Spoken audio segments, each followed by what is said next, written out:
Thank you, Mr. Chairman. To the families of the victims, it's been 8 months. And I know that there are those who have said that's a long time ago. But the good news is there is no statute of limitations when it comes to finding out the truth, particularly for those who have served and sacrificed and died under our flags. So, Mr. Hicks, let's find out the truth. The President of Libya responded to the attack and labeled it an attack by Islamic extremists, possibly with terror links, correct? Yes, sir. So hours after our ambassador and 3 others are killed in Benghazi, the President of Libya says it was an attack with possible terror links, correct? Yes, sir. That's what I recall.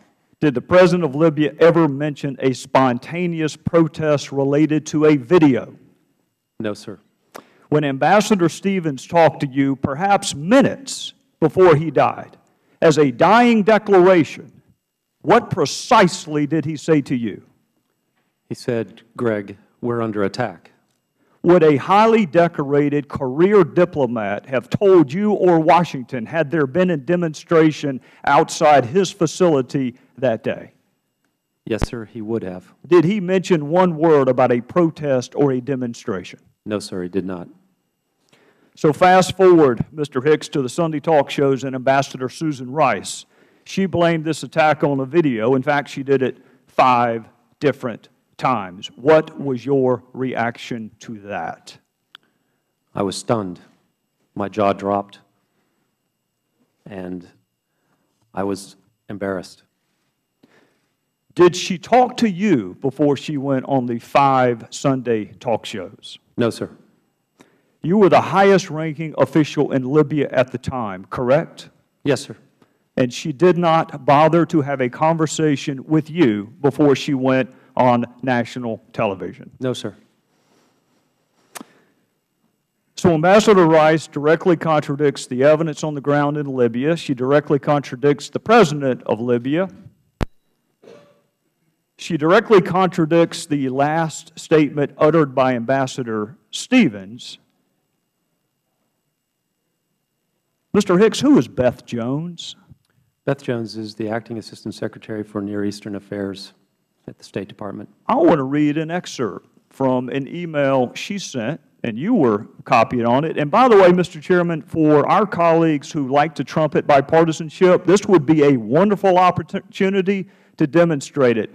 Some of these emails, even though they're not classified, have not been released, Mr. Chairman, including the one that I'm going to read from.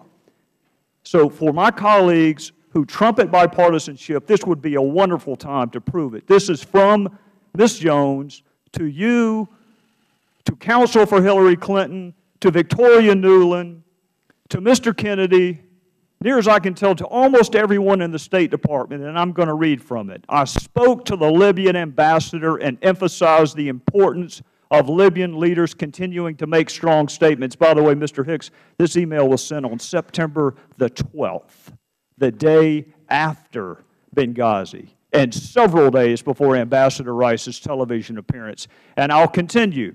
When he said his government suspected that former Gaddafi regime elements carried out the attacks, I told him that the group that conducted the attacks, Ansar al-Sharia, is affiliated with Islamic terrorists.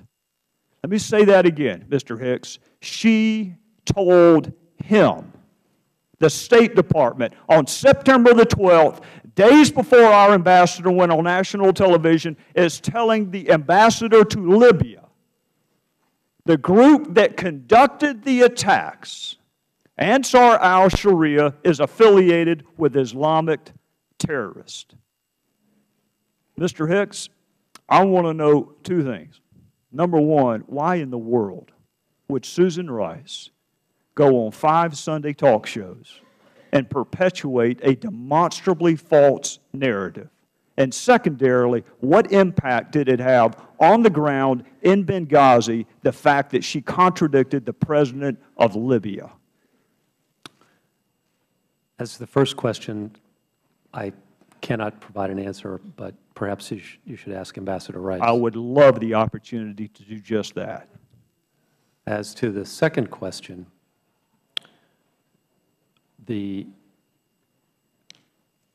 At the time, we were trying to get the FBI to Benghazi to begin its investigation. And that talk show actually provided an opportunity to make that happen. Afterwards, we encountered bureaucratic resistance for a long period from the Libyans. The Libyan government at this time is not very deep. President, Prime Minister, Deputy Prime Ministers, ministers, all capable people, some vice ministers as well. And it took us an additional see, my math's not very fast these days, maybe 18 days to get the FBI team to Benghazi. So the crime scene was unsecured for 18 days? Yes, sir. Witnesses were not interviewed? If the gentleman would please finish up, we're going to try and move along. Yes, I will move on. We will finish this if there is a second round. Thank you, Mr. Hicks.